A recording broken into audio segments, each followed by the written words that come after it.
পিটস India act of 1784 এর মাধ্যমে প্রথম কোম্পানির যে ভারতীয় টেরিটরিগুলো ছিল কোম্পানি দ্বারা অধিকৃত সেগুলোকে ব্রিটিশ পজেশন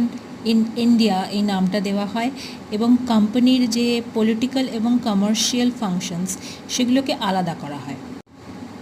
একটা ডাবল গভর্নমেন্ট টাইপের সিস্টেম চালানো হয় যেখানে একদল কোর্ট অফ ডিরেক্টরস এবং তার অফিস তারা কমার্শিয়াল অ্যাফেয়ারকে নিয়ে ডিল করবে এবং অন্য একটা বডি সেটা হচ্ছে বোর্ড অফ কন্ট্রোল তারা পলিটিক্যাল অ্যাফেয়ারকে নিয়ে ডিল করবে, এরকম একটা ব্যবস্থা তৈরি করা হয়।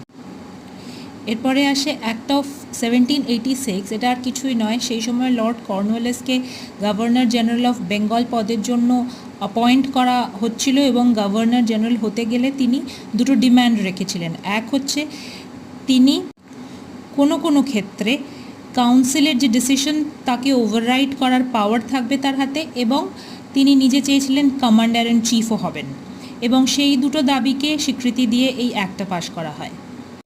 এরপরে আসছে চার্টার অ্যাক্ট অফ 1793, এর মাধ্যমে এই যে ওভাররাইডিং পাওয়ার যেটা কর্নওয়ালিসকে দেওয়া হয়েছিল সেটা আরও একটু এক্সটেন্ড করা হয় এবং গভর্নর জেনারেল অফ বেঙ্গলকে পাওয়ার দেওয়া হয় যে সে সাবঅর্ডিনেট প্রেসিডেন্সি অর্থাৎ বম্বে এবং মাদ্রাসকে কন্ট্রোল করতে পারবে এবং ইস্ট ইন্ডিয়া কোম্পানি যে ট্রেড মোনোপলি নিয়ে এসেছিল সেটাকে আরও 20 বছর ধরে এক্সটেন্ড করা হয়।